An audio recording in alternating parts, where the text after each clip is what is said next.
Shabazz, known also as Amawali, was assassinated February 21st, 1965. But not so long ago, we also lost another warrior of our generation, the Honorable Chokwe Lumumba, who also passed on February 25th. Raise him up. 2014?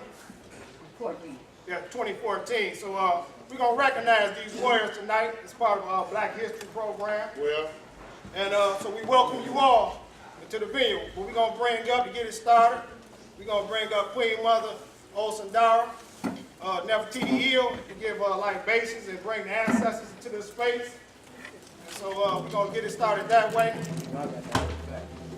All right, Queen Mother!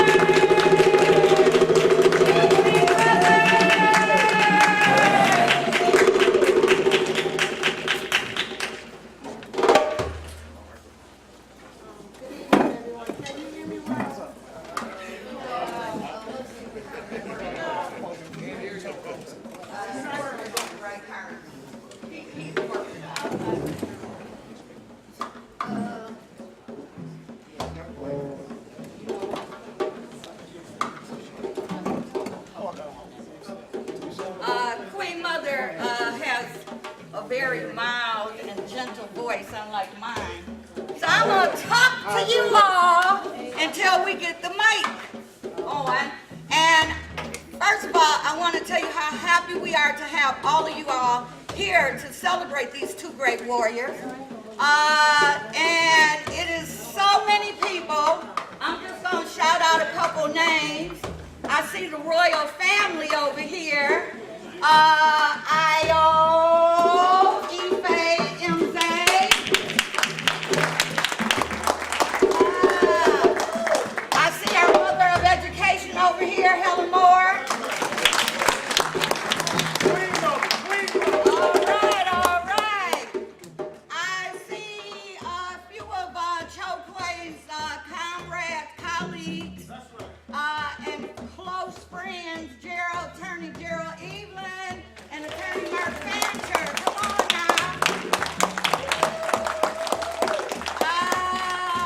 I want my Chokwe's family to stand up. They're Chokwe's family. Stand up. Stand up, Chokwe's family.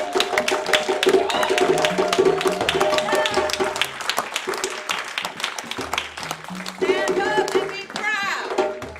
We got ALD in the house. We have Brother Balagoon. We have Sister Nzinga. We have Paul Taylor.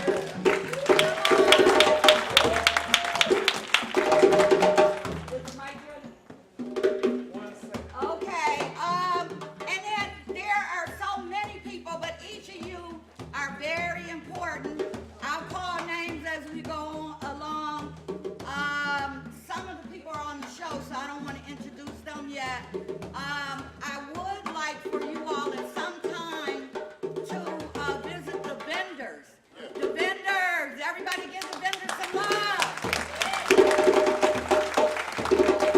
And I want to tell you that my brother-in-law, the chef, Hodari, has prepared an awesome dinner, and it's on the back of your program.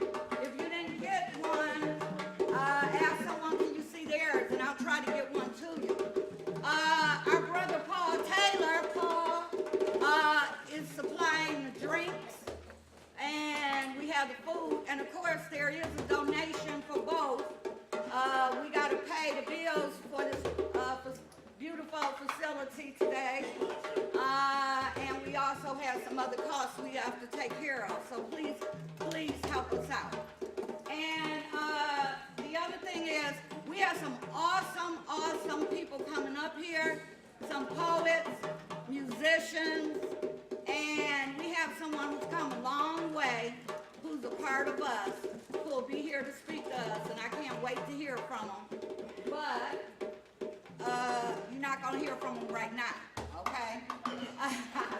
Why don't somebody just stand up and tell me, why is it important to remember Malcolm X and Chokwe Lumumba? Why is that important? Because if you don't tell me, I'll tell you. Come on, Khalil. I'm saying if you don't know What's your in it? history, if you don't know your history, you're doomed to repeat it. The brother said if you don't know your history, you're doomed to repeat it. Okay? All right. All right. Huh? Oh, okay, bro. What most of us don't understand is that Elijah Muhammad, Malcolm X, and Martin Luther King is in the Bible in code.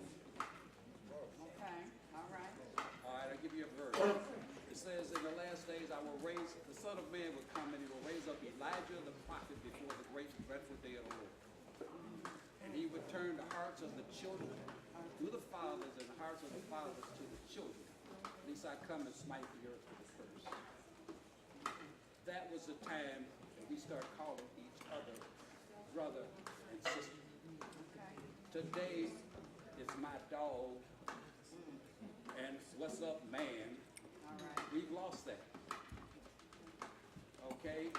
Going from there to, like you're talking about the land. Free the land. Okay. What did Moses do when he went to the Pharaoh? He said, let my people go. Right? On the back of your Muhammad Speaks newspaper, that's the same thing that Muhammad asked for. But if you'll notice, when Moses went to Pharaoh, Shannon, can't hear anything he's saying. Okay, I'm sorry. Oh, okay, are you ready? well, Is it ready? maybe Okay. I'm talking in the wrong direction. Okay, okay. Okay.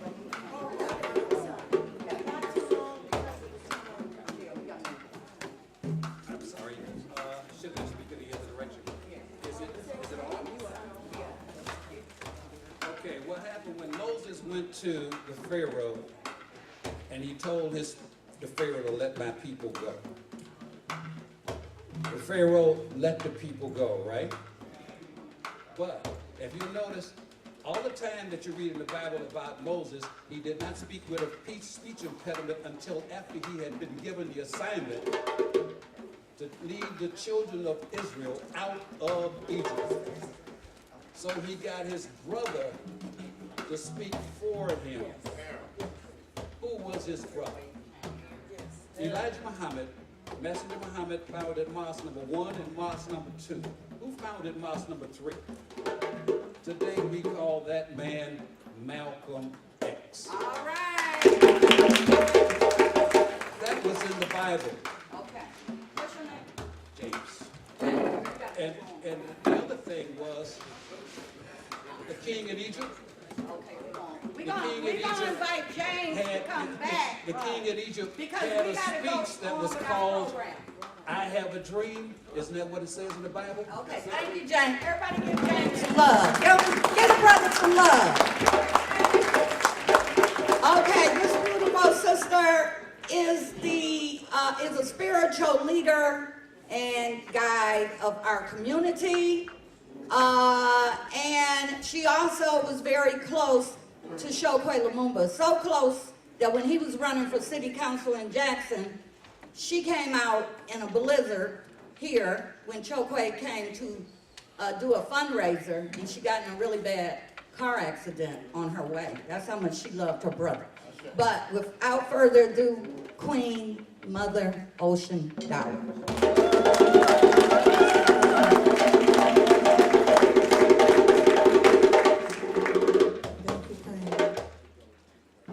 When we do libations, in many places, such as in Nigeria, they may say Ashe. Ashe means so shall it be.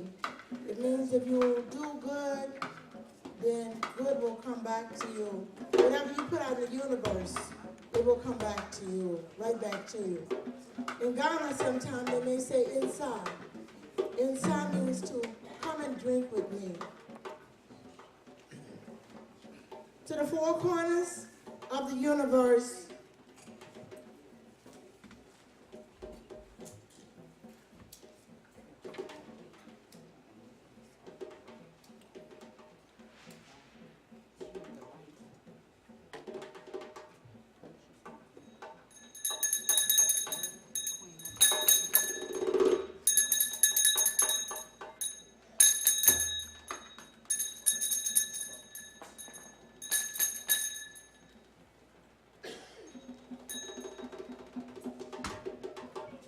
We welcome the ancestors in the four corners of the universe.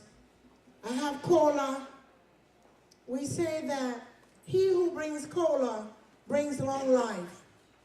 The cola, many times in different areas of Africa, the cola nut tree is the eldest tree out of all the trees. So sometimes when you come to see the elders, they would prefer you bring them cola than you bring them money. So we say, the sky take cola, ashe. The rivers take cola, ashe. The mountains take cola, ashe. The ancestors take cola, ashe. Mojuba, Oludumare, Jenyami, Mahengi Boja, Allah, Kikisa, Mishut Kikisa, Nebitahuti, Kikisa, ancestors.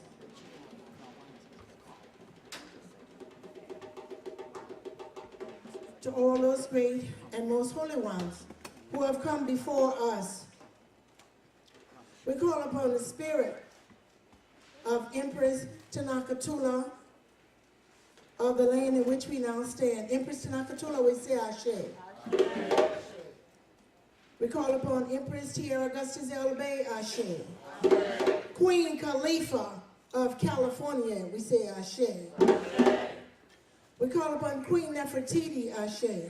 Queen Nefertari, Ashe. Queen Nzinga, Ashe. To the great Imhotep, Ashe.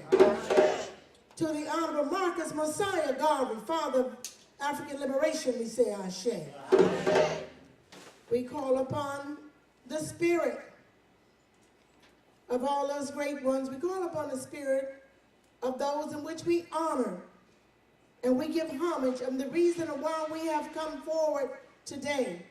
We call upon the Prince Malik El-Haj Shabazz, known as Malcolm, we say Ashe. We call upon our brother Chokwe Lumumba. We call upon the Taliaferro bloodline. We call upon the father Taliaferro. We say Ashe. Ashe. We call upon Mother Taliaferro. We say Ashe. Ashe. We call upon the spirit of Sister Nubia, the wife of Chokwe Lumumba. We say Ashe. Ashe. Dr. Betty Shabazz. We say Ashe. Ashe. We say behind every good man there is a good woman. We call upon Big Mama. We say Ashe. We call upon the spirit and the blessings of Papa Wells. We say Ashe. Mother Bracy, we say Ashe. Daddy Bracy, we say Ashe. Jeramoja Baby Ajiman, we say Ashe. We call upon the spirit of the Honorable Coleman Alexandria Young, we say Ashe. We want you all to participate because of the time. So we would like all of you to call out the spirit of the ancestors. Call out the ancestors, please. Bianco. Ashe. Ashe. Cliff Russell. Ashe. Ashe. Muhammad Ali. Ashe. Joe Lewis. Ashe. Ashe. Ashe. Harriet Tubman. Ashe. Ashe. Ashe. We know that it would take 7 days for us to remember all of our ancestors. And out of my respect for all of you that are here, because I know that you know many of the ancestors, may the spirit of all those whose names we have not called, may they not be insulted that we did not call their names. May they come and drink with us upon this day. We say, Ashe. Ashe. Come on now, you can do better than that. Because we're here to honor our ancestors. When you look in the mirror, you're going to see the ancestors. You're going to see your grandmother, your grandfather. You're going to see those new babies that are being born, that they are recycling in our communities. So we must name our newborn children after those ancestors. Name them after Chokwe. Name them after Malik El Shabazz. So we say to all the ancestors, Ashe! Ashe! Ashe!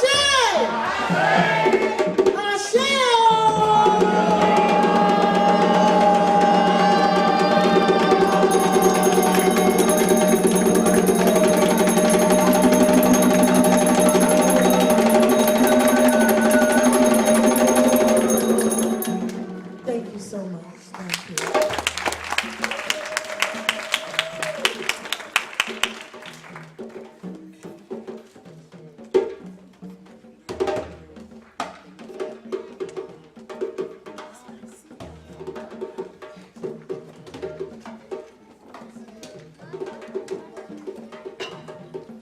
Again, we want to thank everyone for coming out for this special tribute, Black History Month tribute. We got some cultural entertainment for you all. We got some vendors with knowledge, books. We got some food. My brother O'Dari makes some excellent cuisine. And we got brother Kwame Kenyatta in a return back to Detroit on a special visit to Jackson, Mississippi. He's down there working with the political administration of Chokwe Antal Lumumba, carrying out the legacy in the national territory, what we refer to as the national territory in the New African Independence Movement, beginning to work, beginning to organize on the land that we buried 246 years of ancestors prior to the Civil War, ending before the end of the 13th Amendment, 246 years of our blood, sweat, and tears fertilizing that soil. Our ancestors there brought here against our will. That is where we became New Africans. From different ethnic groups in Africa, we came here and we began to merge in common struggle to become a single people in the single struggle. And today, we continue that struggle to free the land. And we're going to do it tonight by doing it through tribute to Malcolm X, who inspired this modern struggle, and through Chokwe Lumumba, who represented it when he relocated, returned to the land. Because one thing we don't understand, that we're refugees here in the North. Y'all understand what I'm saying? We are refugees. That we left the South, not in some peaceful migrations, but we fled terrorism. You know, some people left in the dark of night. They had to sneak off those plantations as tenant farms and sharecroppers. So, you know, let's not mistake it. That is the land where the majority of us resided. 4.4 million African people in 1860. That was the census said. Overwhelming majority of them resided in the Black Belt South. We reside here because of several waves of refugees leaving, seeking opportunity for their families, seeking refuge and safety for their families. So let's be mindful that Chokwe went back to the South to redeem that land and began to work in that Black Belt. In the Kush district that Omari had laid out in 1868. And we're going to be talking about the 50th commemoration of Republic of Africa, founded right here in Detroit in 1968. We're going to have flyers. That's coming up in March. So be sure to get a flyer. Be sure to come out. It's going to be at Charles Wright Museum, Timbuktu Academy in the Kibalan Village. Get those flyers, save the dates. We want you to come out. Moving forward, we want to bring up Brother Ikemba and Sister Atari to introduce the next step of this program.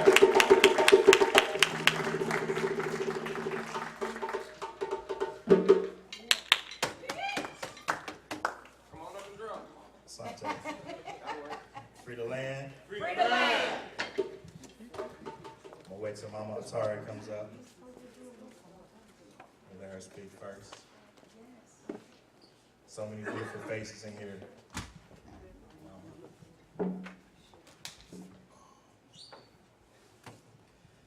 right, in honor of African tradition, I would like to ask permission from the elders to speak. So we would like to welcome you all out to the celebration of our freedom fighters, our warriors, in remembrance of them. why this is an important time in history. We know next year marks 400 years since our ancestors were enslaved, prisoners of war when they came on this continent.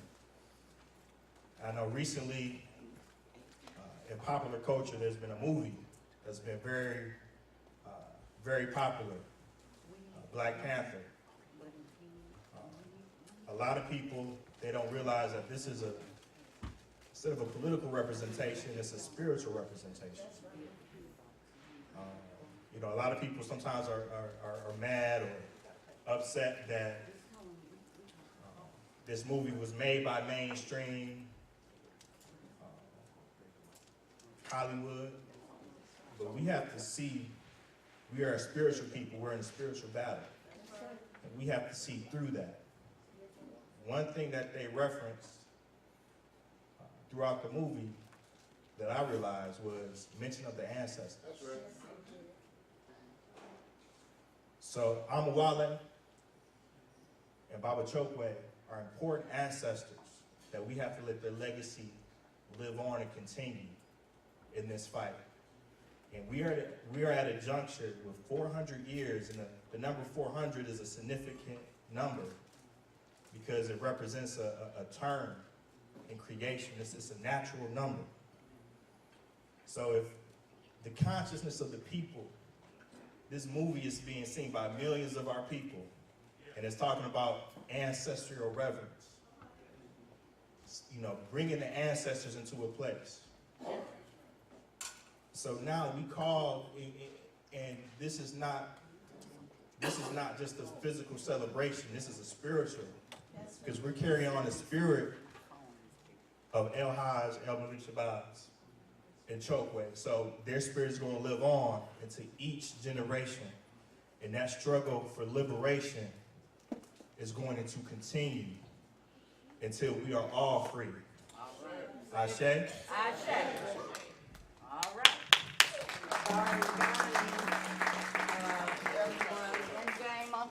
I'm very honored and deeply humbled to be asked to speak in front of all of my beautiful brothers and sisters on a day we honor El Hajj Malik Shabazz, our shining black prince, and Chokwe Lumumba, who was inspired to become a lawyer.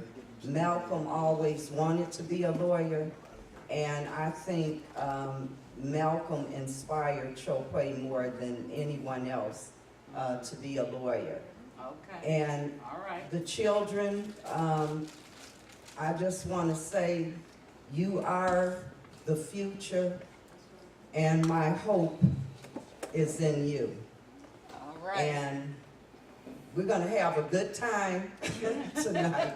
Okay. And I'm almost speechless because it's so many people I haven't seen in such a long time, and so many people's journey on earth is ending. And speaking of the Black Panther movie, the community responded overwhelmingly, coming to Janae Beats and to buy African attire to attend the premiere. And that caveman in the White House, he needs to throw that cell phone away he keeps tweeting on, because the mineral in it only comes from one of those shithole countries in Africa called the Congo. Like 80% of all the raw materials on this planet Earth. If anything happens to our mother, it's a wrap for all of us. We literally cannot exist without her fruits. And so this movie being about a mineral that everybody wants from our mother, that's not fiction, that's for real.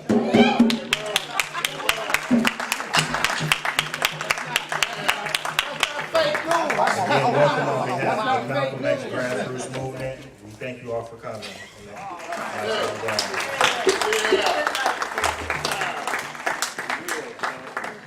Give Brother Akimbe and Sister Atari some more love.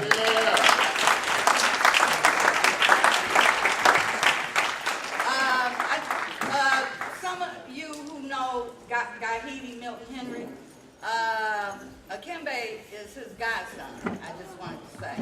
So, to have him join us and work with MXGM. And my sister Atari, she taught me everything she knew.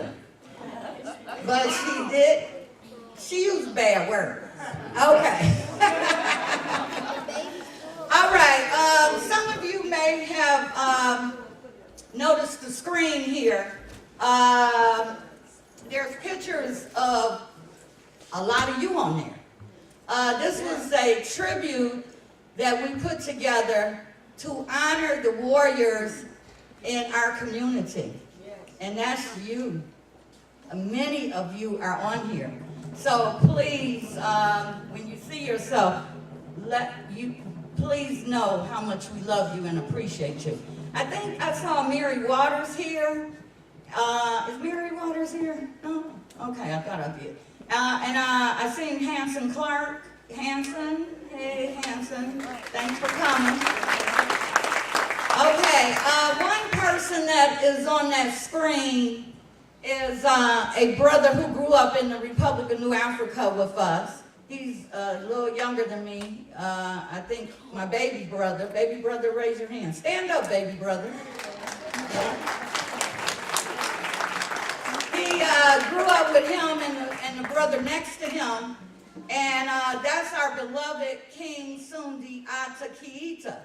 And you all give King some love.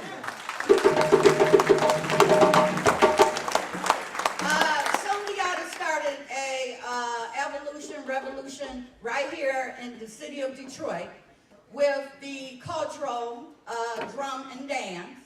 And he took it all over, and he traveled all over the country and outside of the country. King Sundiata taught us so much. He also officiated the service of Nubia and Chokwe Lumumba. Yes, he did. And he's officiated naming ceremonies of some of our children. But he's done so much for the community. And he, like Chokwe, was, and so many others was called away before his time. But fortunately, he left behind someone very dear, and someone who was able to carry on what he started. And that is his son, Sawande. Everybody give Sawande lots of love.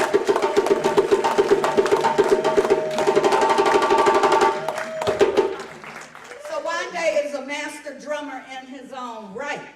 And he has educated so many children all over the city of Detroit, including our heritage youth. And we love him so much. Sawande have also performed with various artists. And then someone else, right before Sawande come over, who Sundiata started Omawali with, is Sawande's mom, Kahimba. Everybody give our queen sister Kahimba.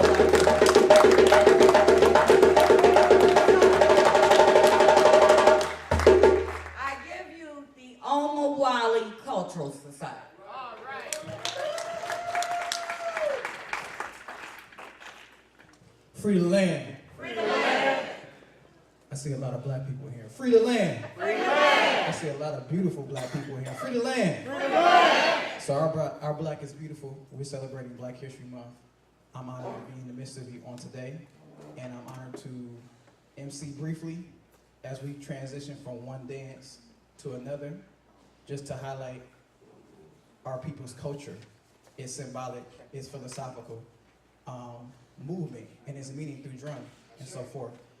I couldn't even continue if I didn't acknowledge my beautiful brother right here, Marwan Amin-Ra, and his family, Baba Kamal and Mama Shatu, who were extremely pivotal, along with my father and my mother, in continuing the epic of teaching our African philosophical beliefs through drum and dance. So I appreciate my brother for being here. Short notice, you know how we do. So, in short, y'all ready to hear it? Y'all ready to see a dance? Yeah. All right, I want to do something my father used to do before we did shows. I've seen this for, I've been waiting to do this all year. So, before we would do a show, he would say to people, "Oh, say it, yay." Some of y'all probably remember that. Yeah, some of y'all probably remember. Other people, he might say, "Cha cha cha mayamba." Y'all might say, "Okay, y'all don't remember. It's all good. It's all good." Some people remember though. So we're gonna go over the semantics of what that is. So when I say, "Oh, say it, yay," brothers, can y'all put your hands in the air and say, "Yeah, yeah." Oh, say it, yay. Yeah, yeah. Oh, say it, yay. Yeah, yeah. Oh, say it, yay. Yeah, yeah. Sisters, when I say cha cha cha mayamba, you snap your fingers like this. It means right now. You say yow. Sisters only. Cha cha cha mayamba. Cha cha cha mayamba. Cha cha cha mayamba. Oh, say it, yay. Yeah, yeah. Yeah, I forgot. Okay, it's all good. It's all good. Say it, yay. Yeah, yeah. Oh, say it, yay. Yeah, yeah. Cha cha cha mayamba. All right. So we getting ready to get started. That's how we get started. We say our traditional language first before we even speak English. We get into our traditionalism first. So before we start, I'm going to do, can everyone say Jimbe Khan? Jimbe Khan. Something I know about my father. My father taught me a lot of things, but he didn't teach me everything he knew. Some things I found out on my own. I found out about his greatness after, because I didn't know how great he was. I knew he was my father, but I didn't know his greatness until almost 13 years later. And the phenomenal things and lives and people he's touched as I've grown older in wisdom and knowledge of playing the djembe. So there was something that my father taught me that was amazing called djembe Khan, and he would always share with me that you could communicate your feelings or thoughts through the drum, and people could feel that. No matter where they come from, no matter what they believe in, no matter who they are, they could feel the emotion inside the rhythm. So before we open up, I'm going to play one in honor of my father. I'm going to play in honor of one of Baba Chokwe, right? I'm going to play one in honor of our ancestors who have given their lives for our evolution. Is that all right? Oh, say it, yeah. Cha cha cha mayamba. All right, let's begin.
Free the land. Free the land. So after you drum like that, you be really out of breath, so you gotta throw one on the floor. All right? After you dance like that, you be out of breath too. It takes a lot of energy and a lot of stamina to do so. So without further introduction, I'd like to introduce my mother, Empress. Forgive me. I've been doing Black History shows all day. I'm a little winded. Okay. Empress Kayamba. All right. Get it on. Thank you, family. Free the land. Free the land. I'm so honored to be here with the serious Africans. I've done a lot of Black History Month programs, but this is an African American history program, and we are honored. And because we are here honoring the warriors, I've asked the ladies to come back and do Dunumba, the warriors' dance of strength. Because, as we know, we're nothing without our warriors on the forefront. Lama is something that we always do out of tradition, because there were so many elders here. I didn't have it on the program, but when I looked into the audience, I said, oh, I'm not gonna be able to get away from it. So we do that because we love you. Because without the knowledge that you have carried forth, we could not be who we are. So we always come and do Lamban. Lamban is our dance for the Creator, for the ancestors, and for our elders. So this is Dunumba, the warrior's dance of strength.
farewell and let the program continue.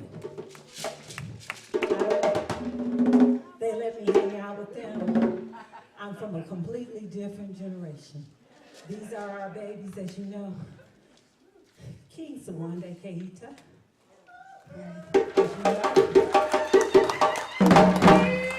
Is a son of late King Sundiata Keita. Ashe. This young prince, King Marwan, you know which family he belongs to. Yes, he's from the Amarai family.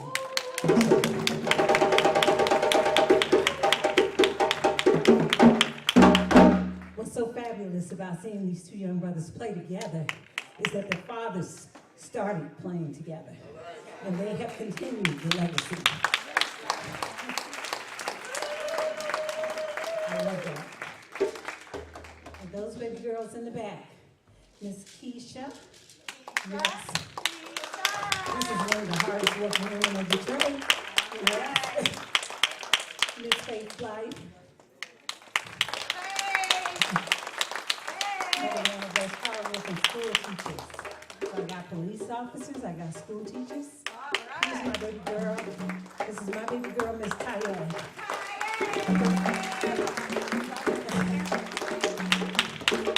We love you. We thank you. We have been honored to serve you. Thank you, Malcolm X Grassroots Movement, for inviting us to come and be a part of the family. Our pleasure.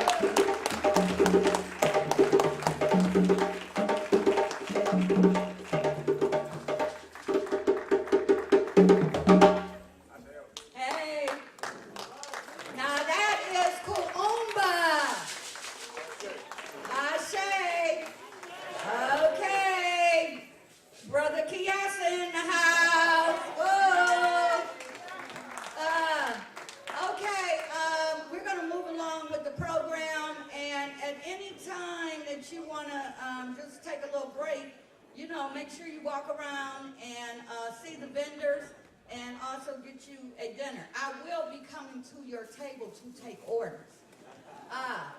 Okay, we're going to proceed right ahead. Next, we have a woman, sister, comrade, who I have admired from afar. No. She actually was the sister who directed Tyree and myself and other youth in the early days of the Republic of New Africa. She taught us about culture, and Cho Quay was also a minister, I think, of education at the time, and they taught us a lot. But one thing that this sister taught me and I fell in love with, and then I went on to teach thousands of students, was poetry. So this sister is a Pulitzer Prize winning poet. She's an author of many books.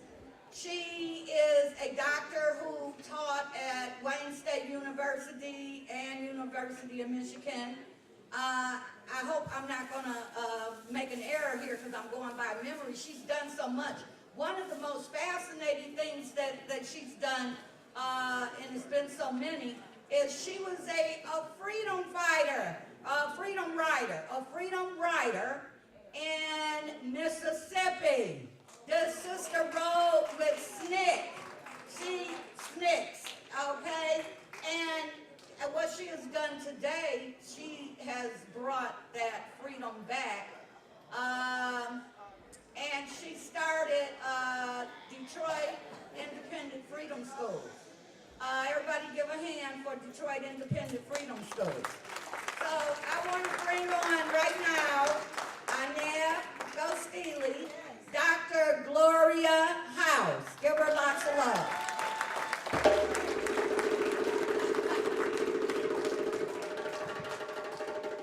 Thank you. Good evening, everyone. Free the land. Free the land. I'm so happy to be here to honor our warriors. Thank you, Shoshana and Kwasi and all the organizers of this evening's event. Thank you for inviting me. I've been asked to read a poem that I wrote to honor Chokwe just after he passed. And I read it first at his memorial service over at Fellowship Chapel. It's a poem that follows or traces Chokwe's life from his childhood through his preparation for the work that he was going to do. And then there's a section where I try to imagine what it was like to be in his shoes, the difficulties that he faced, etc. And there's also a section in the poem where I talk about his sweetness and his support for family and home. And then the poem ends with a call to all of us. What are we going to do to carry forward this legacy and this commitment to struggle?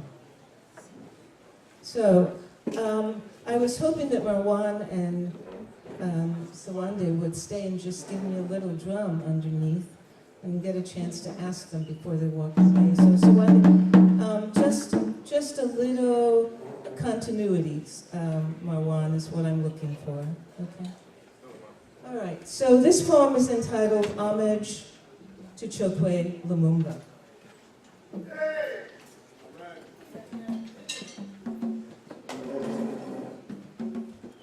The fire was kindled in the heart of his childhood. There would be no tolerance for injustice. His soul announced no tolerance for injustice. Growing tall and strong, an athlete's energy for the fight to come. Honing insight and wisdom, a piercing mind for the fight to come. His spirit, a warrior's spirit, like smoldering fire. Slow burning fire, patient fire, preparing for the fight to come. His warrior's calling so fervent, so urgent, it summoned all the saints. Gabriel Prosser, Nat Turner, Harriet Tubman, Sojourner Truth, Marcus Garvey, magnificent, invisible army. Hovering around him, they called out further to that multitude of African spirits whose bones lie under the Atlantic, whose moaning haunts the Georgia breeze, whose blood soaked the Alabama soil, whose toil, prayers, baptisms, jubilees, burials bind us to the Southern earth itself. This ground, this hallowed ground, he returned to claim as the new African nation.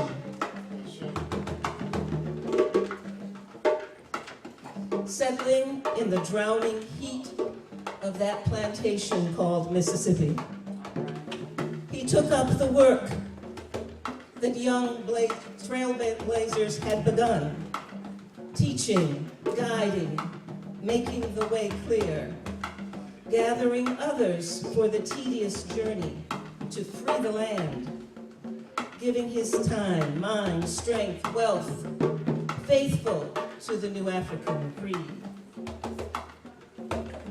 With all means at his disposal, he affirmed our sovereignty as a people. In the courts of American injustice, he was the incarnation of African genius, his arguments fierce in defense of fellow fighters. His blazing intelligence torching the structure of lies and deceit, holding up this racist regime. In the halls of a hostile government, his righteous indignation uncovered the treacherous plots of white supremacy, No devious designs or illegal calculations could prevail against his purpose to secure the people's human rights and dignity. In community and home, his presence was peace, sweet assurance for mother, father, sisters, brothers, children, wife, carrying the abiding ache of loss in a love as deep as the marrow in our bones. No one's need or desire was too small for his notice, nothing too trivial for his care. This was a New African revolutionary, pushing on beyond exhaustion, pushing on, so weary at times, each pause a respite for painful legs, shoulders, back, each moment of silence, a siege of ideas, strategies, campaigns, plans, circling without end in his consciousness. Burdened sometimes by the quiet misgivings of even his closest friends and comrades, but reassured by the embrace of Malcolm and Martin, who had walked this path before him. Pushing on, always pushing on beyond exhaustion. What can we do now that our warrior has fallen? What must we do now that our warrior has fallen? We advance the mission of self-determination for which he lived. We advance the mission of self-determination for which he lived. Get up, New Africans. Rise up, realize the vision that pulled him forward, the vision of our freedom, our regeneration as a people. Speak to his spirit. Speak to his spirit. Ask for instructions, a task. Chokwe, my brother, what next? What now? Speak. We are listening. Pass your fire. Send us. We will go.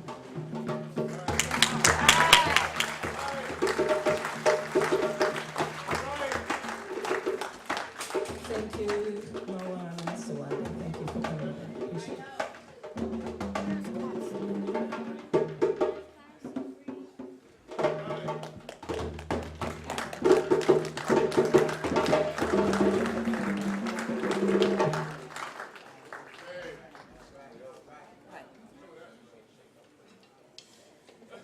All right. Give her some love, Anea, Sister Anea. Okay, another warrior is in the house. This sister was one of the early members of the Republic of New Africa. I'm not giving away her age because I was there too. Anyway, she also took care of our precious jewel for a very long time, Rosa Parks. She and Rosa visited Chokwe and Nubia in their home in Jackson.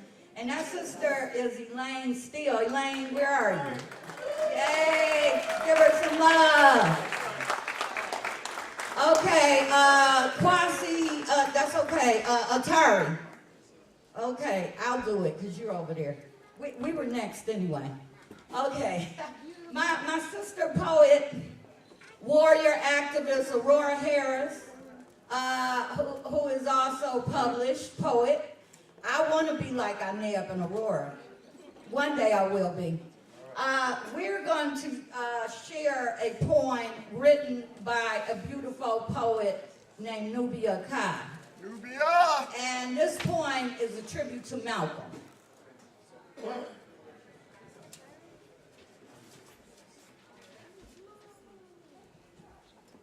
Malcolm. Good men don't die. They stay around and they take root in a cotton tree. And this tree grows in a field that is barren. But because it is proud and firm and strong. Its very presence inspires the other sprouts to thrive and become great trees also. And when I speak to my children of you, Malcolm, I will tell them that you wore glasses and had a short crop beatnik beard, but you wasn't no beatnik, even when you beat Tricky Dick and old white Saint Nick. You know how you used to say the white press would confuse your words.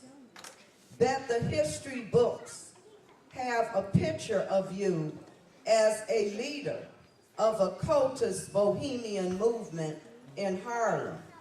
If some of your fans don't start doing some of the things you was talking about, I will tell my children these things, that you were tall, a giant, not an ugly giant, a beautiful giant with sandy red hair and a boyish smile and maybe a few freckles.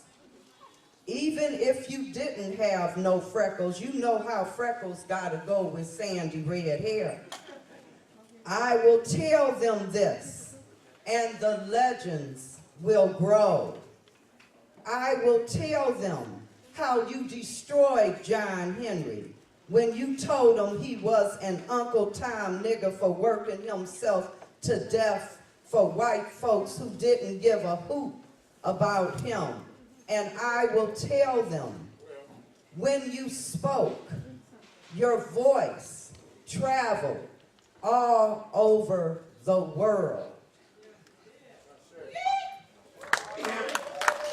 I will tell them how you raised the dead on the Statue of Liberty's carcass and lifted the motherland with your hands and brought her near to us.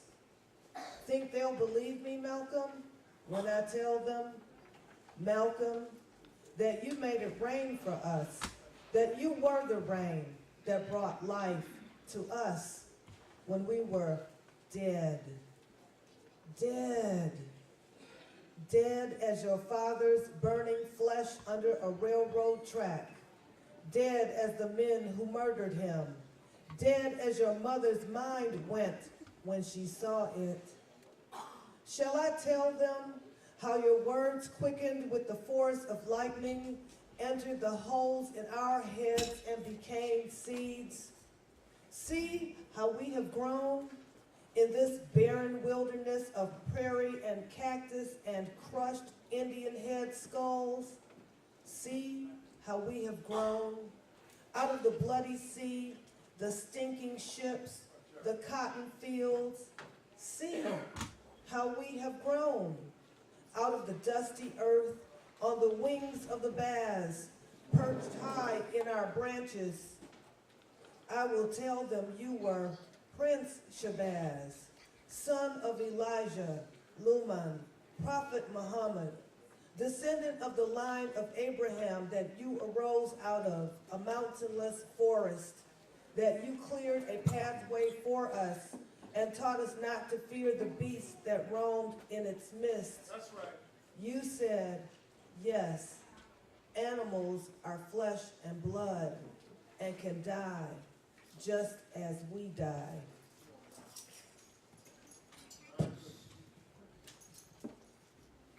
See how we have grown? Who didn't know the Aryan horn was made of glass? That we were dealing with a child warrior, painting pictures on Sundi Atta's helmet. See how we have grown? Who didn't know our fragile entrails were overcooked chicken? Till you showed us men were not flesh but life, born of Allah's morning. And on the morning of the great feast, on the singing hills, where you walked and left this tomb, we will be free. One day our people will be free. Free as the bars, unharnessed from the American dollar bill, and mounted on this hill. I will tell them, Malcolm, and the legends will grow like the shoots around a cotton tree. They will grow in these words, that you are an owner of stone, a welder of nations, a maker of men, a master of self, a man with the spirit of the sun, that you were our teacher, our leader, our prince. And we will love you always, Malcolm. I will tell my children these things, and they will listen. Malcolm, Malcolm. Nubia Kai, thank you. Give the sisters some love. Nubia Kai, I think, is she in D.C. now or Philadelphia?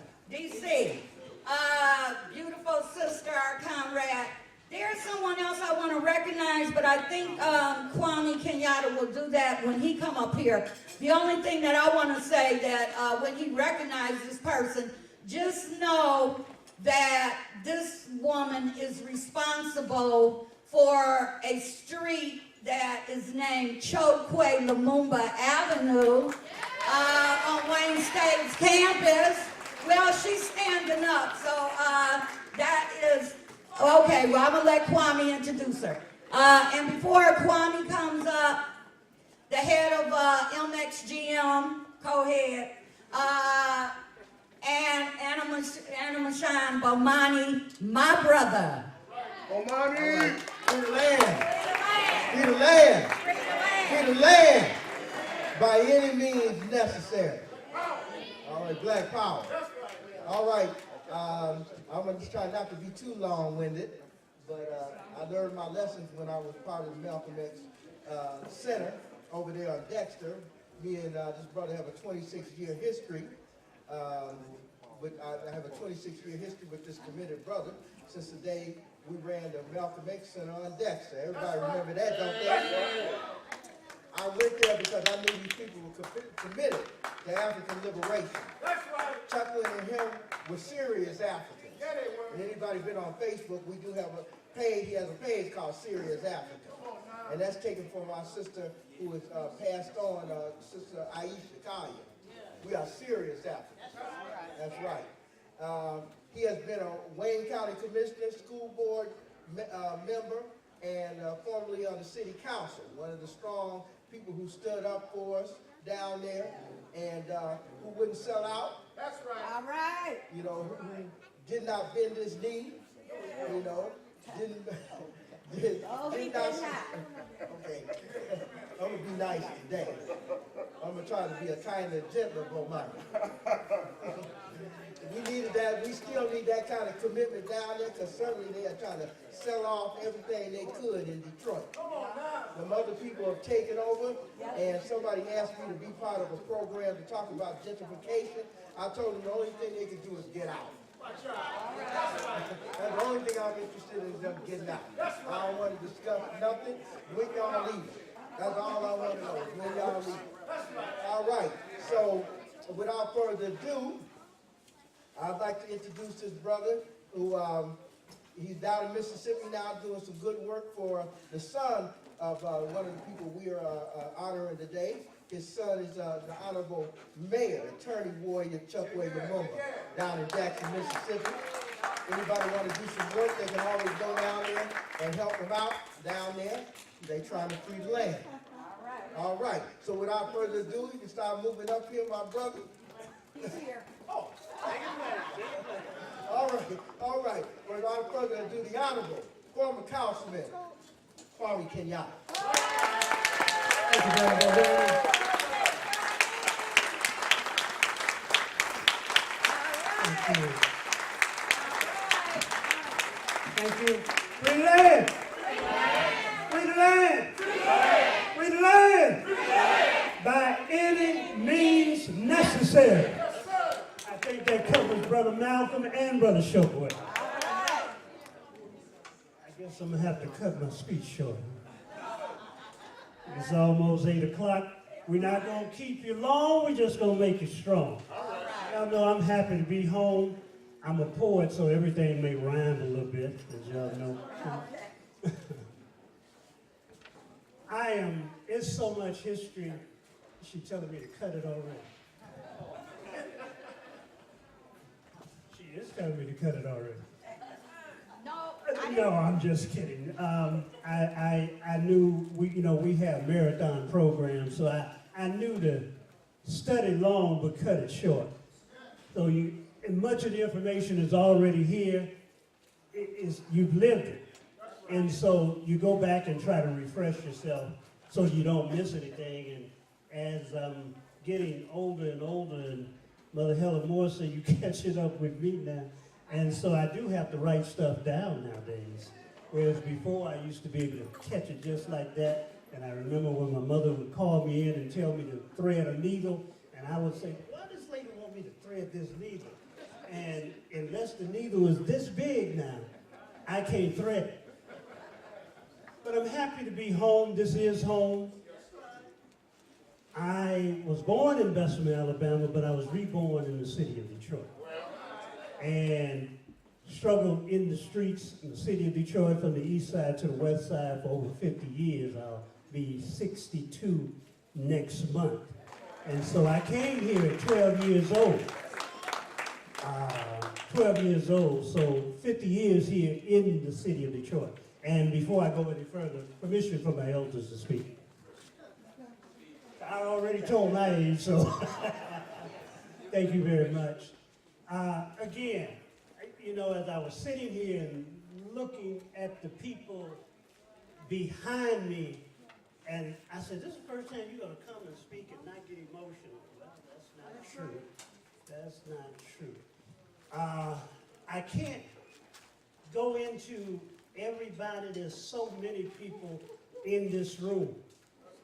There's so much history in this room.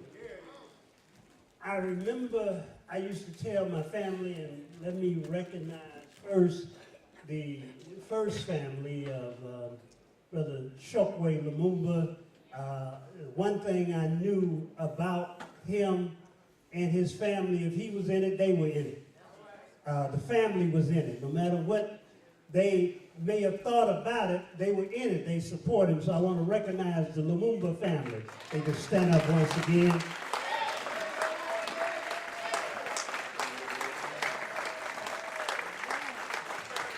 And family is important. Family is important. When everything and everybody else go, and I believe it was Bobby Womack said, nobody wants you when you're down and out, but family is always there. Family comes to your rescue. And family is not always that biological family. That's extended family as well. Let me also recognize the Kenyatta family. They stand.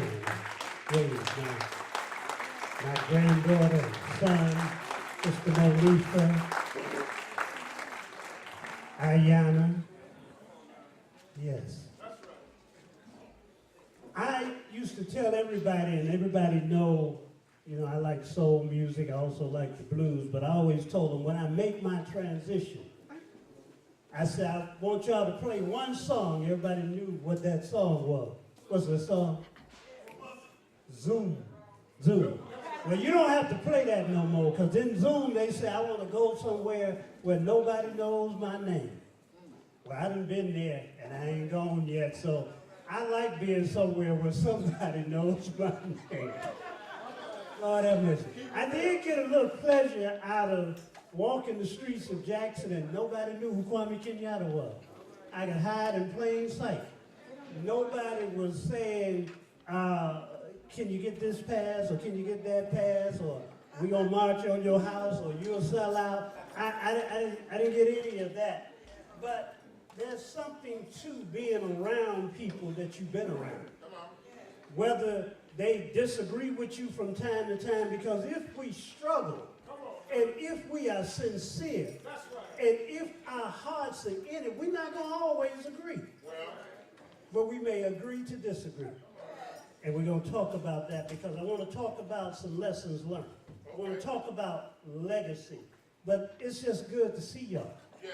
Let me say this, because I don't know when I'm going to see you again.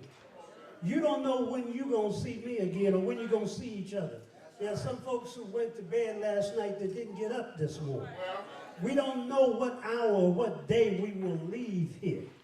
Let me say that I love you from the bottom of my heart. Let me say, those of you who I have known, who I have walked the streets with, those of you who I've been in the ditches and in the trenches with, those of you who we've done things that we can't even talk about because the statute of limitation has not run out yet, in the movement, in places that we've been all over this country and in the streets of Detroit, whether it was school board, county commission, or city council, if you worked in the campaign or worked with me, not for me, but worked with me, I said thank you. If I didn't say it before, I'm saying it now. Thank you. I appreciate you. I love you.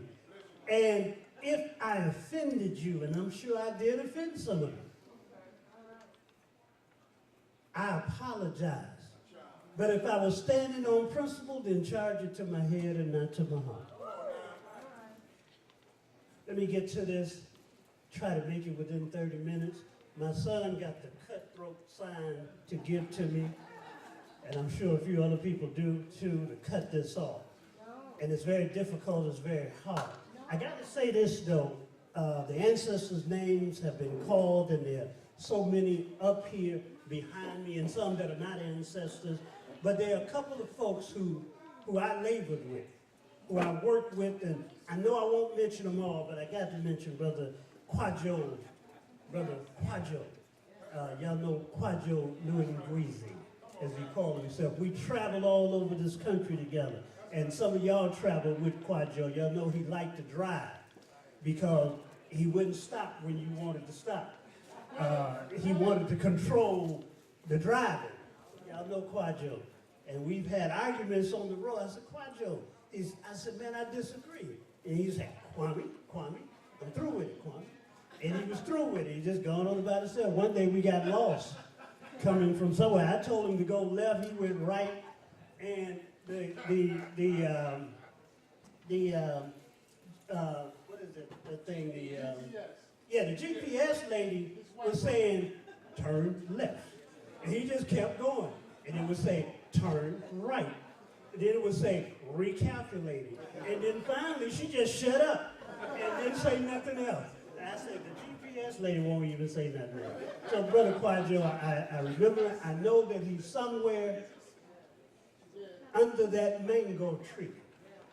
But he got a chance to get under that mango tree before he left here in Africa, in Ghana. He got that mango tree.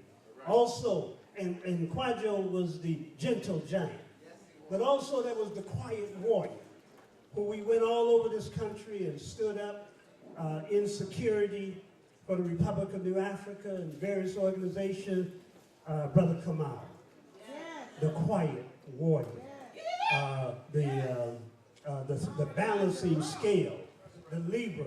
I mean, we would be trying to get some justice on somebody. Brother Shokwe was there too, and we were trying to get some justice. We caught the brother. I got to be careful now. We caught the brother right hand, and Brother Shokwe said, "Let's deal out some justice." But Kamal was that balancing scale. And Kamal said, no, we got to, and he talked and talked and talked, and, you know, the brother got out of what he was into. But I say ashe. And I got to give an ashe to a sister who picked me up when the Detroit Board of Education said that you are a menace to school society. They said, we can't do nothing else with you, and we can't do nothing else for you. And they kicked me out of Cooley High School. And it was Mama Imani in the Oakland Preparatory School and Sister Monifa over there and others who took me in, and I was able to get my GED and other stuff from there before I went on to Eastern Michigan and a few other places. So, Sister Mommy Imani, I give praise and I shake to. And then, of course, our spiritual warrior. These were people when I was down in Mississippi, and Sister Karen, I would hate to hear, I love to hear from Sister Karen, but sometimes, I know I see her, and sometimes when I hear from her, she would say, well, you know, so-and-so made their transition. So whenever the phone rang and I saw Sister Karen's name, I got scared. But oftentimes she would call just to say hi to. Sister Kiefer Lorraine, and then the sister who was the griot in video and picture. Wherever we were, she was, making sure that you record the history, because you got to tell your story. Nobody else will. Sister Jendaye. Sister Jendaye. So I just want to raise them up, because I wasn't here when they made their transition, but I was there in Mississippi when Brother Shockway made his transition, and we raised him up, and we raised Brother Malcolm. Let me get started here. Malcolm X and Brother Shockway, we know all of their particular history. Some do, some don't, and they're young people. I'm glad to see young people in the room. I've heard folks here today who were in the womb when the mama was dancing in Omawali, the drums, rock, and the brother was there, and of course, Little Soon be out of here. It's good to see that we're raising up warriors, kings and queens and princesses who will carry this struggle forward. You can't do nothing with what we got. And somebody said, we can't lose with the stuff we use. And Brother Paul Taylor said, we do it and we're in it because we're used to it. We do it because we're used to it. Brother Malcolm X was our black shining prince, and he came through the fire on the streets and all of that. But I'm not going to talk about that particular part of the history. You've seen the movies, you got the books. I want to talk about some legacies that I think both of them left. Legacies is about the value of something that is left that others can pick up and use. The value of something that is left that others can pick up and use. And one of those legacies, and you have your own legacy that you think that is responsible for what Malcolm may have left or what Brother Shockway, then you can bring that out. But I just took a few things out of the many. And I believe leadership is one of those legacies that both of these brothers, and I may be wrong, and I've been known for being wrong from time to time, just time to time. Not all the time, but from time to time. But legacy in the leadership, I believe that leadership is not something that you just teach in the academy. I think you can teach some principles of leadership in cadre training. We all went through, many of us in the movement, we went through cadre training and all of that. But I believe that leadership is something that comes with you. I believe that a seed is planted in the beginning, and everybody don't have it. Everybody can't be a leader. But there are some who rise to the top no matter what the situation is. They become the leaders, whether it's a program, whether it's the movement, whether it's the courthouse, whether it's the battlefield, whether it's the street. They're street leaders. They're leaders in the gangster and the thug world, and they are leaders in the movement. The question is, what type of leader are you? And these brothers became leaders out of their experience, and they had help, as I said on the radio today. They didn't just become that. There were others who contributed to that. Malcolm came out of a household that fought on the principles of the Honorable Marcus Garvey. His father, Earl Little, was part of the Garvey tradition, Mr. Garvey's tradition.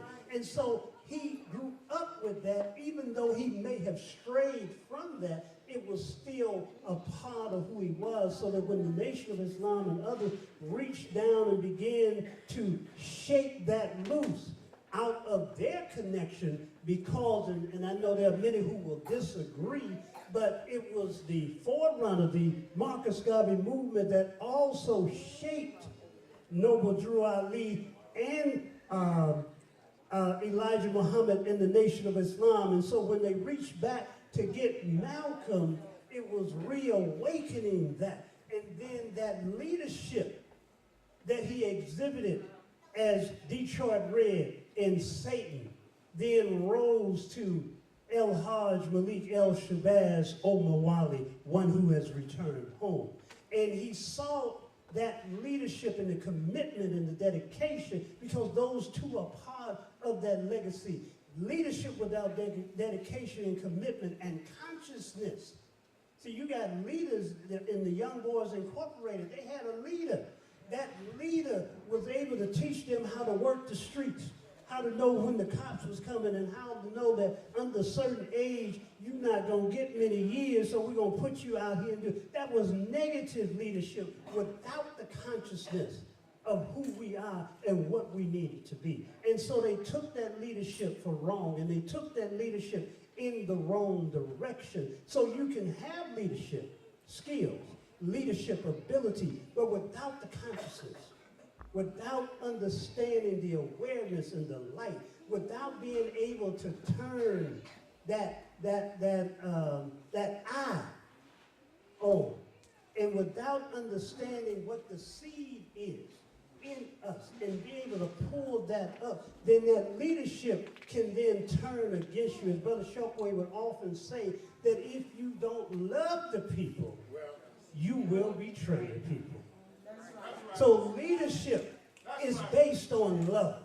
Leadership is based on commitment. The leadership will show you where to go by going there him or herself. See, again, Brother Shockway led through examples when we had the Malcolm X Community Center. When we had the Malcolm X Community Center, if we mopped, he was mopping.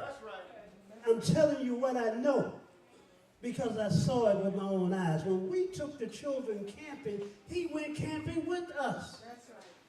He was on the camp field with us. When he showed us, blindfolded, how to break down an M16 blindfolded. Huh?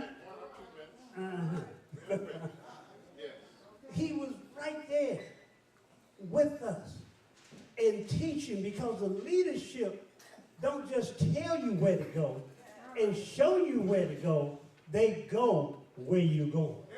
That they understand that first. And he was a listener. He was a listener. You would see him doing what Malcolm did with his hand like this, head cocked to the side, and he would listen to what you had to say. Wouldn't interrupt you. And then he would say, okay, let me think about that, and then I'll get back to you. Now, he may call you in the middle of the night, about 1 or 2 o'clock in the morning, getting back to you, and he would think that, well, you were waiting for him to get back to you. But he was going to get back to you, because leaders don't just talk. Leaders listen. Leaders listen. And leaders are respected. That's that legacy. When Malcolm came out of that New York police precinct, after trying to see had the brother been killed because he had been beaten, and they didn't want Malcolm to see the brother, but Malcolm wasn't leaving. The people were outside, and the fruit was outside, quietly standing post. And after he was able to see the brother and observe the brother's condition, Malcolm came out with his hands up, and he did like this. And then the brothers turned, and they moved out. They didn't say, well, Malcolm, what you doing? You selling out? What? We don't see the brother. You seen him. We didn't see him. We want to see him.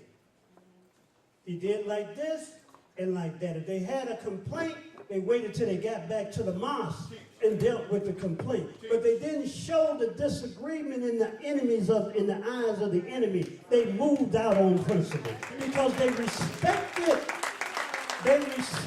that leadership, because that leadership was one that was tried and tested. That leadership was based on commitment. And it was the same thing with Brother Shockway. When Brother Shockway gave us an assignment, we had no problem with it, because we knew he had checked it out. And if we had to go to jail, we didn't worry about it, because we knew he was going to be in jail with us. We had to get him out of jail so he could get us out of jail. And I'm not just saying this to be hip. I'm saying it because we had to get him out of jail. Brother Gerald knows.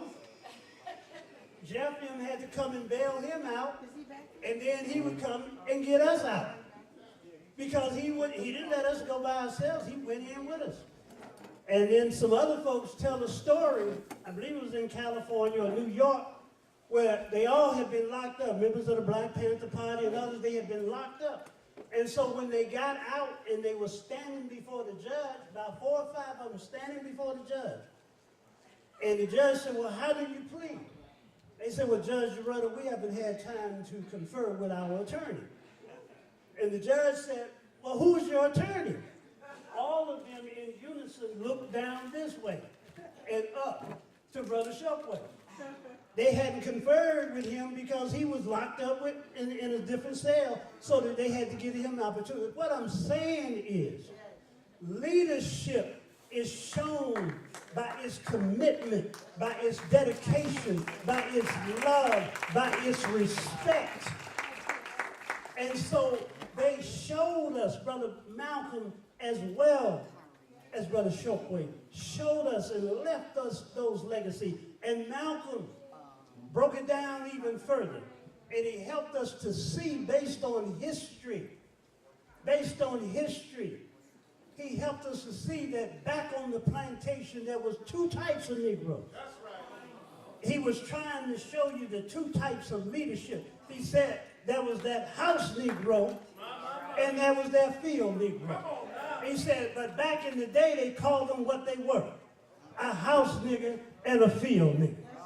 Well, that's what they called them. They didn't say a house in and a field in. They called them what they were, and he broke it down to you. Not trying to be disrespectful of the brothers and sisters who worked in the house and those who worked in the field, but there was a difference of those who got what was left of the inside of the hall and those who got a little piece of the hall. Those who felt that they had a piece of the society and were in the house, and so when the master got sick, they would say, what's the matter, boss? We sick? We sick. Because he was a house Negro. He had been trained up in the house. I hate to call his name Steve, but it was like in the movie, The Shango.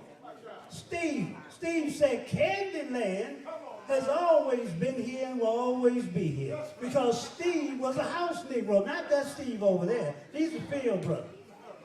But that Steve that was in the movie was a house Negro. Just like in that movie that just came out. You had some who had gotten away from themselves, but they wanted to control what they came from, so they were willing to betray the people because they really didn't love the people.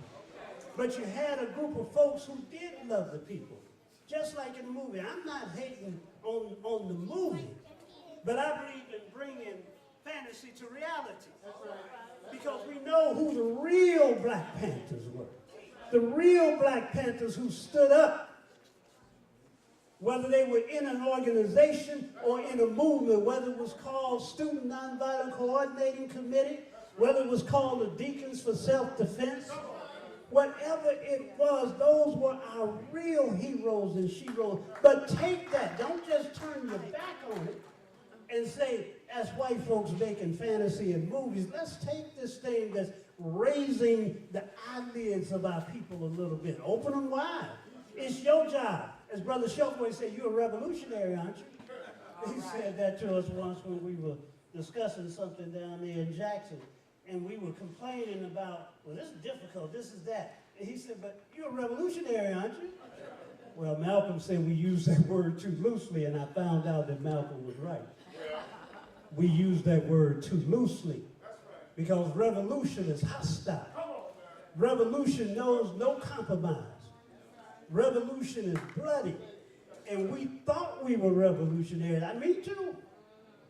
I had my Fidel Castro. Where's Malik? I just saw Malik Yakini come in. Malik Yakini. You remember I had my Fidel Castro hat and my Che Guevara book. My Malcolm X buttons. I had chains all around me. If I walked through a metal detector, I would set it off. Because I had chains.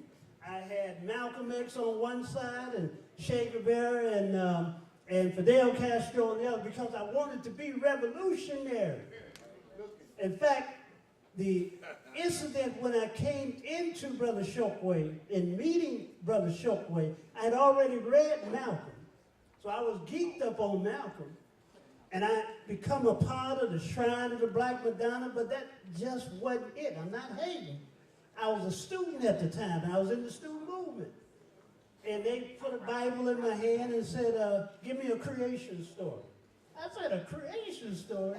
I want to create some revolution.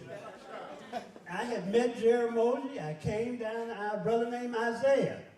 Y'all don't know some of these names. Michael Cooper was his slave name for those who lived over on Hanover, may have known him.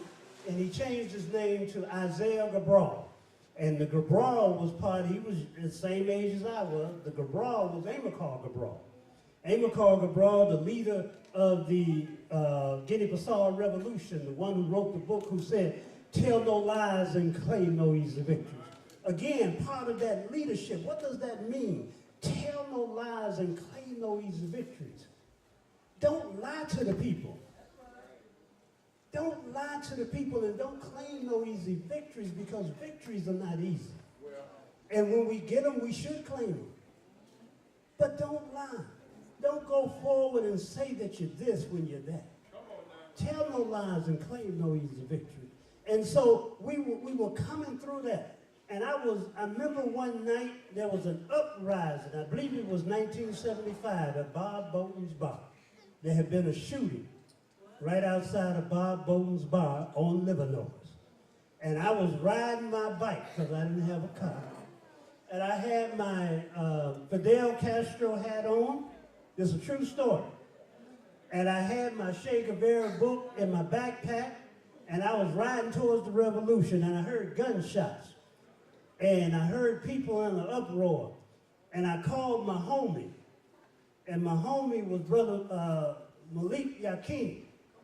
And I said, Brother Malik, the revolution is getting ready to start, brother, right here on Livernois.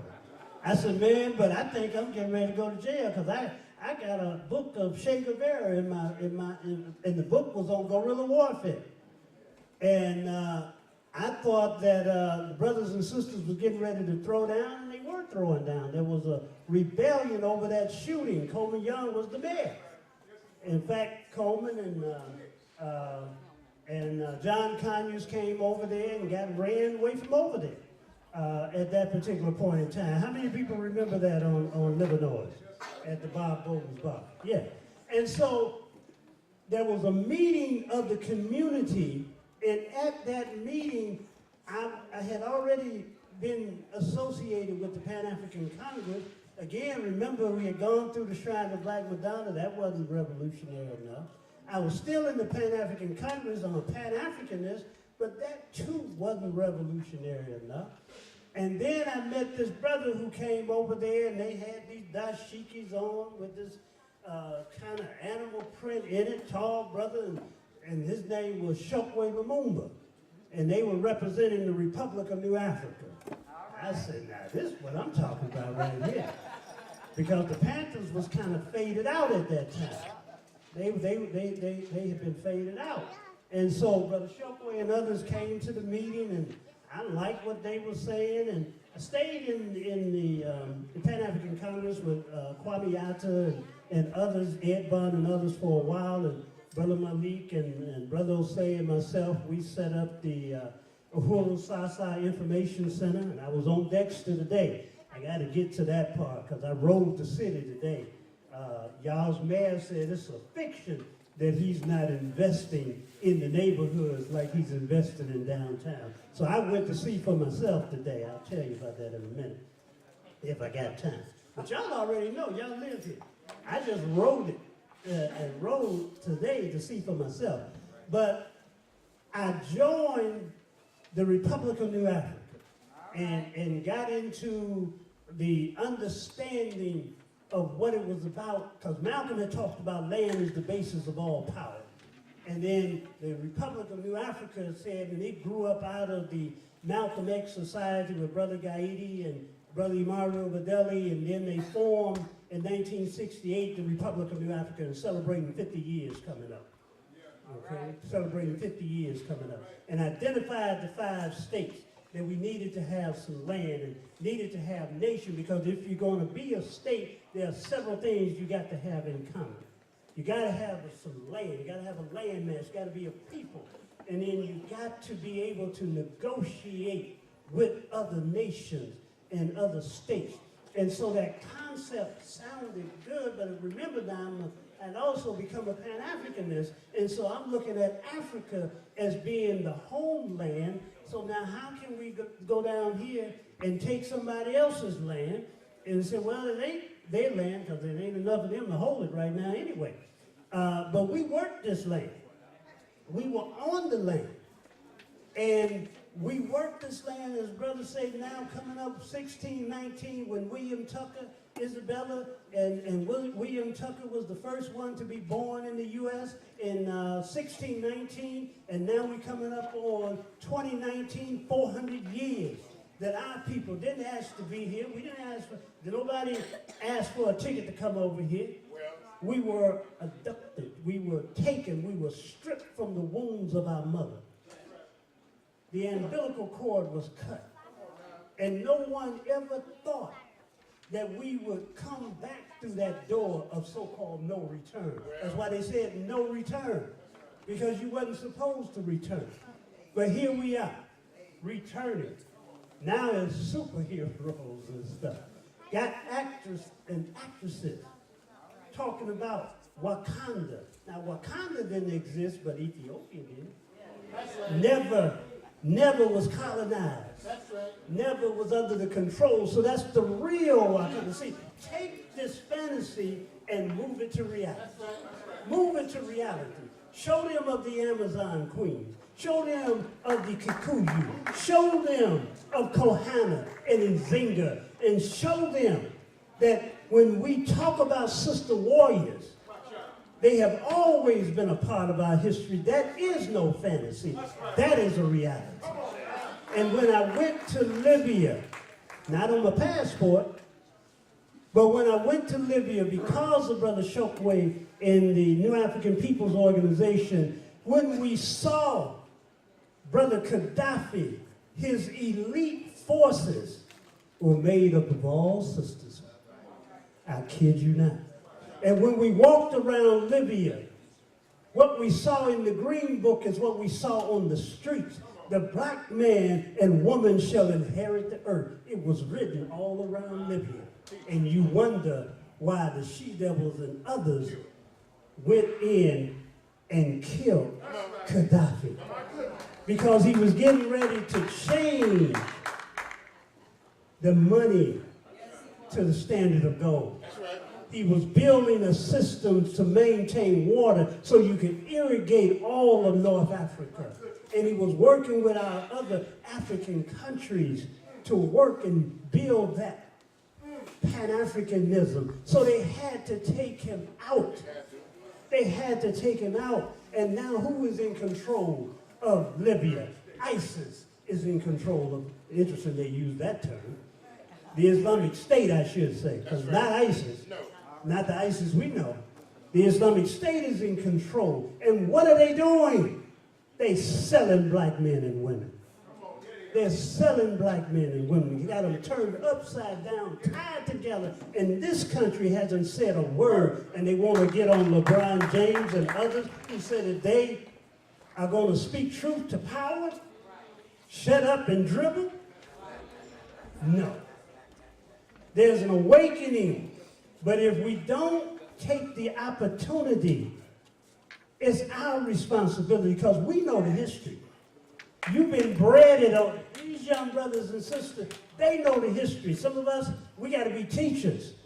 We getting older. Bones are hurting. Eyes can't. Ears. I mean, you know, we got to teach the youth. Revolution comes through the youth. It was the youth in the 60s. Even Dr. King was a youth. He was in his 30s. Malcolm was in his 30s. But there were those who even younger than that. It was the youth who sat down. In the Student Nonviolent Coordinating Committee, it was the youth who sat down at the lunch counter and refused to move. It was the young people. And so now, out of their own houses, the youth are saying they're going to march on them. Now, they don't have much direction, and many of us are not in it, but they're shooting and killing themselves. Why? Because violence beget violence, and America has been violent since the word get. And so now, the guns that they sent out to kill you are now going in to kill their own selves. And now their own youth are rising up. That's right. Their own youth are rising up. And sometimes you got to have a Satan, and I'm not talking about a mystical Satan. I'm talking about a walking and talking and redhead Satan. Depending on what color he dyes and on which day.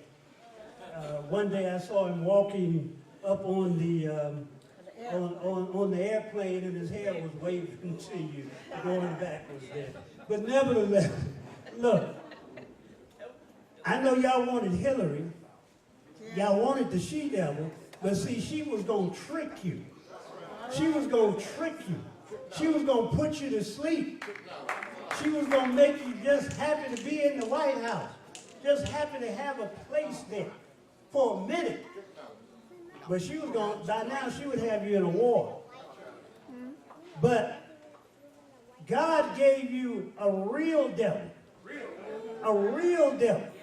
that is waking up the other devils. And so now you see him. Now you see him. He won't speak truth to power because truth ain't in him. Truth ain't in him. He is of his father. Liars from the beginning. Liars from the beginning.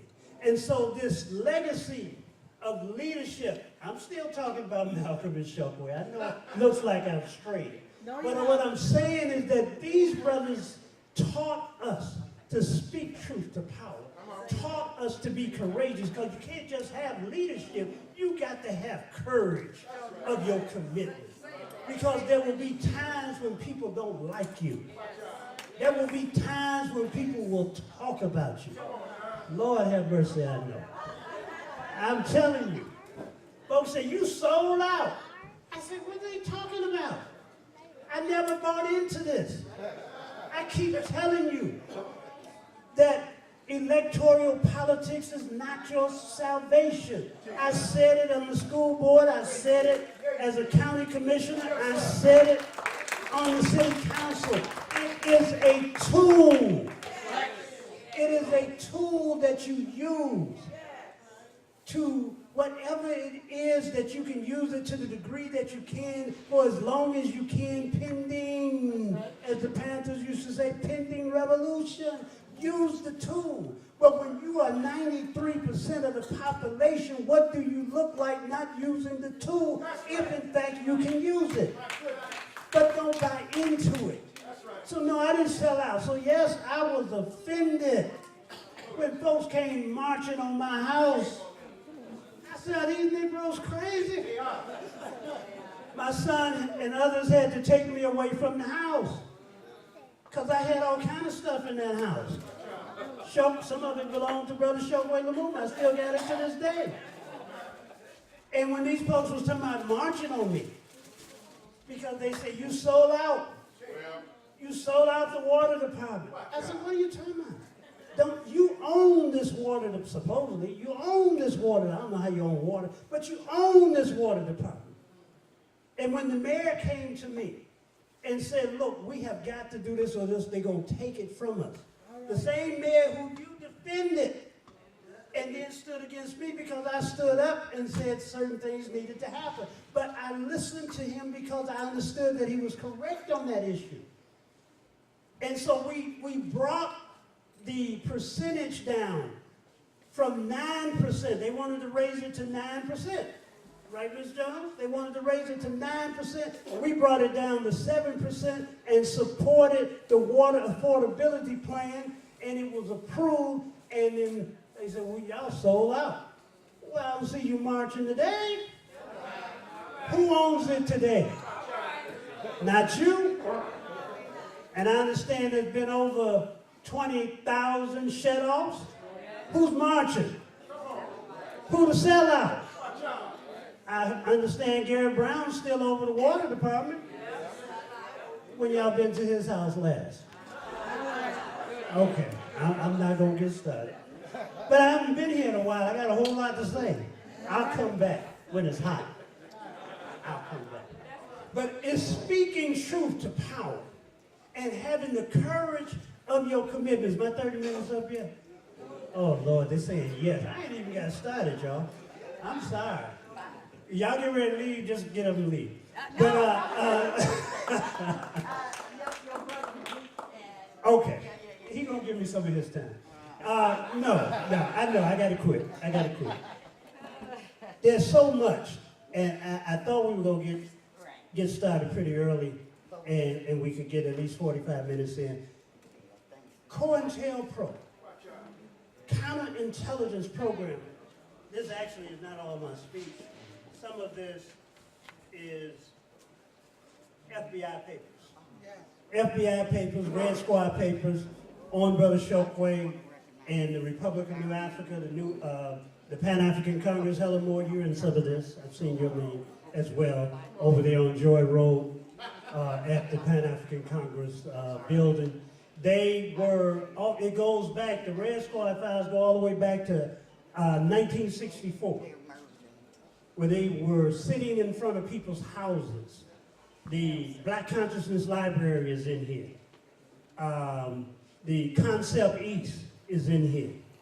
Various different organizations, as I said, the Republic of New Africa, the Pan-African Congress, Shrine of Black Madonna, Nation of Islam, everybody is in here, but they considered us all one.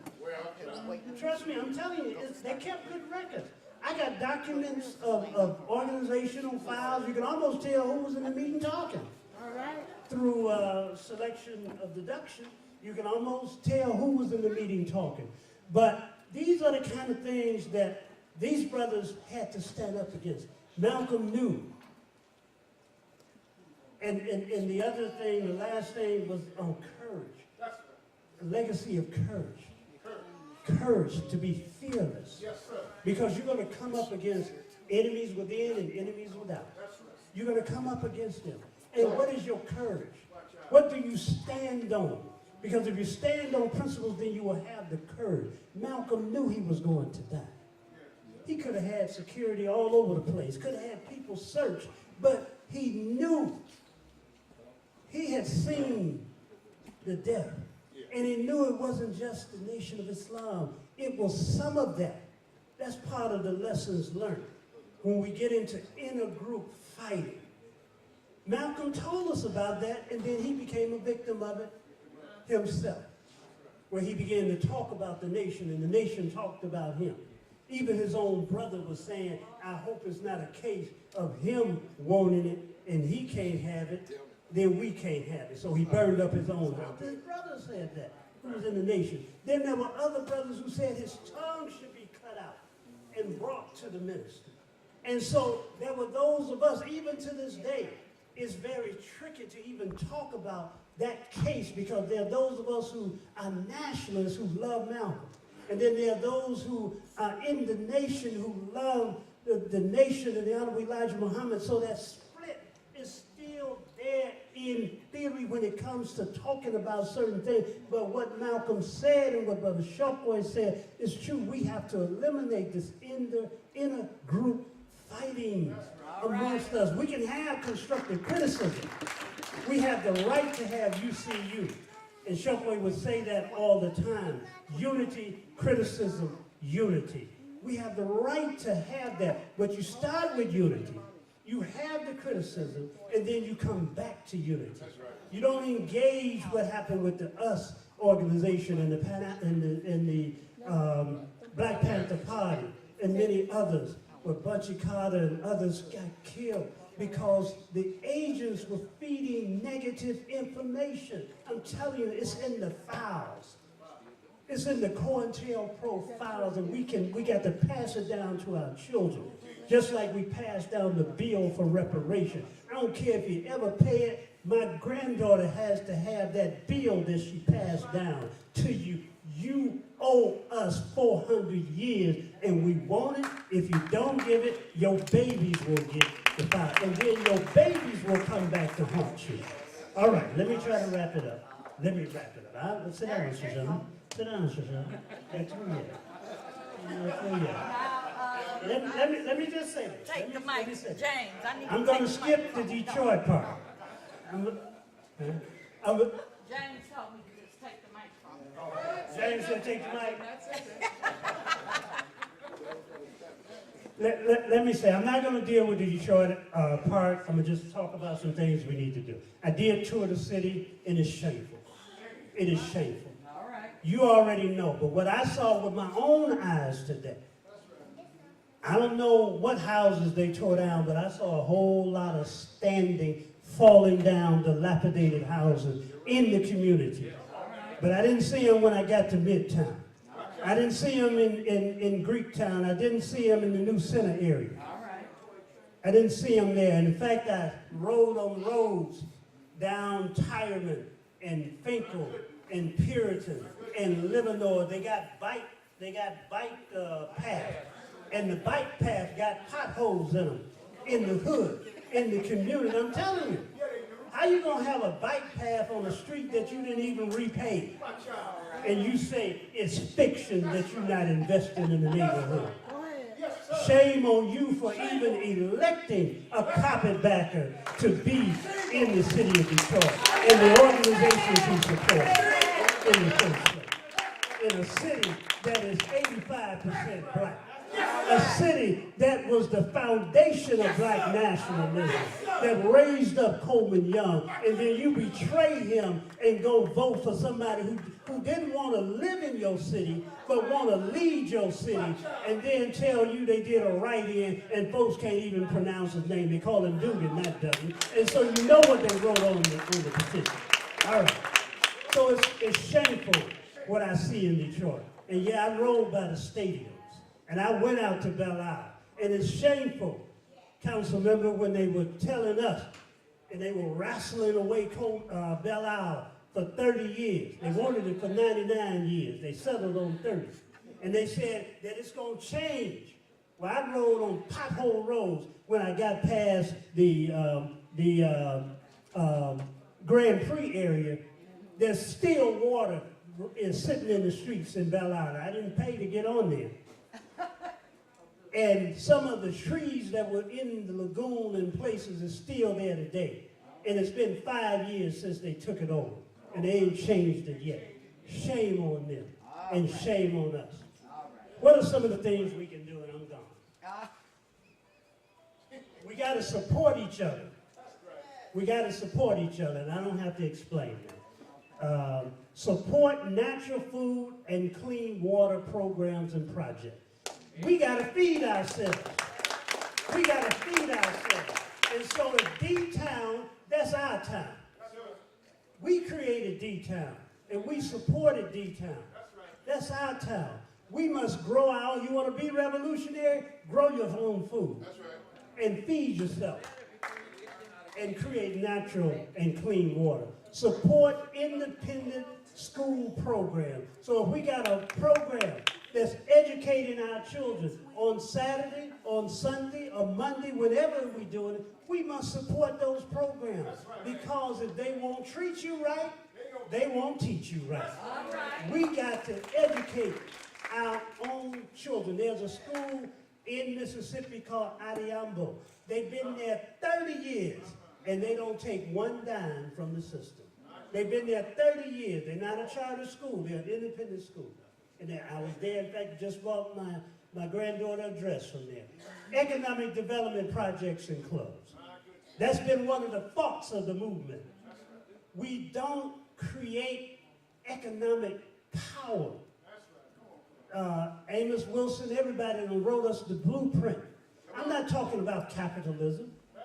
I'm talking about feeding, clothing, and housing yourself. Feeding yourself. Be your own social security agency where we can take care of each other, because we're not doing that. We got to have economic development. Support land ownership and development projects. If we can't free the land, buy you some land. And if you can't buy the land, free the land, but get to some land. We got to own some land. That's the only thing they're not making any more of. They find out how to do that, they'll do that too. Eliminate some of this water, they'll have some land. Save some money. We spend too much. Save some money. Put it in a hole in the ground, because the banks, they're going to fall. They're going to fall, and then they're going to change the currency. So you may have some dollars, they won't be worth a thing. They won't be worth anything. We got to save. Speak truth to power, we talked about that. Speak reality to fantasy. Teach. Teach. Take that tool that's riding high right now. They didn't expect it to go as high as it's going. They didn't expect black folks to wake up and start wearing African garb and stuff. They said, look, this is a fictitious nation. They're not going to get to that. Well, we there. All right, she coming. Support political prisoners and prisoners of war. We still got people behind enemy lines who fought for us. Members of the Black Panther Party and other organizations that are still, Matula Shakur is still behind enemy lines. Your president that stayed there 8 years could have pardoned him, but he didn't. He could have. No excuses. Nobody could have asked him anything. He could have just did it. Assata Shakur got a bounty on her head. We got to support political prisoners and prisoners of war. Celebrate and support progressive African nations. Celebrate our own heroes and sheroes. I talked about passing the bill of reparations forward. And finally, stay strong and stay black. Thank you.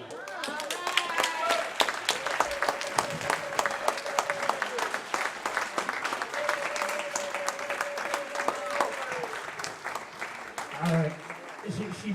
She introduced me, then she told me I didn't introduce her. Let me just...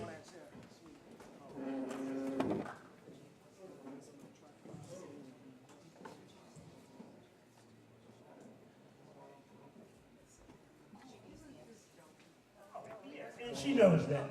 But I will accept what my elder said. Yes, I apologize for telling my good sister, my elder sister, to sit down. She knew I was kidding, but you're absolutely right. It was not proper protocol for me to say that. Thank you, Mama Annette. Let me introduce my sister. You know, when we were fighting to keep this, I know. When we were fighting to keep the city of Detroit, there were 3 people, and they called us the Just Say No trio. One was Sister Joanne Watson, one was myself, and the other one was Sister Brenda Jones, who is here today. I want to give her recognition. She's running for Congress.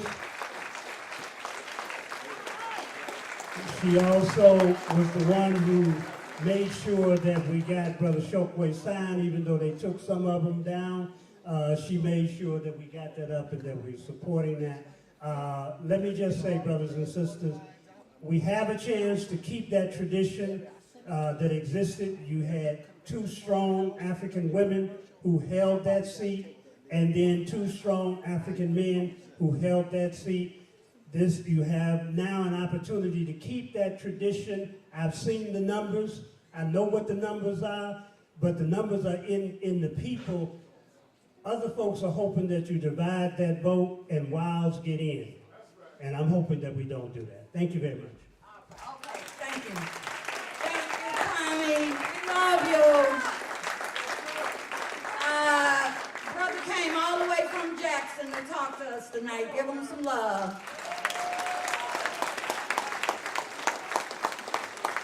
Okay, and Council President, thank you for coming out, and thank you for helping us with Chokwe Lumumba Avenue.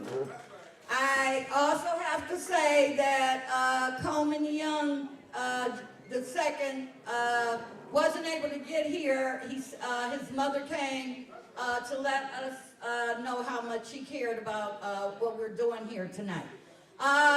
I'm getting ready to turn the rest of the show over to Kwasi and the musicians. Before I do, we want to give some love to the chef and his assistant, Hodari.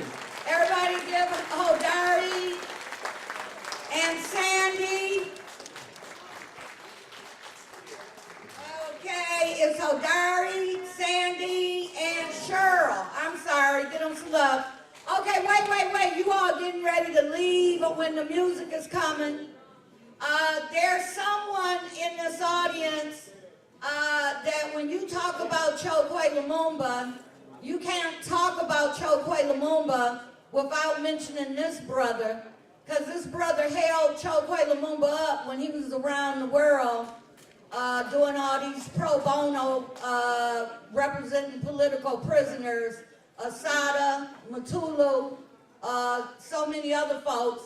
And this brother is the coolest attorney in the city, Brother Jeffrey Edison. Jeff, stand up. Give him some love. Jeff. Okay, Kwasi, let the music begin. Hey, and please, before you leave,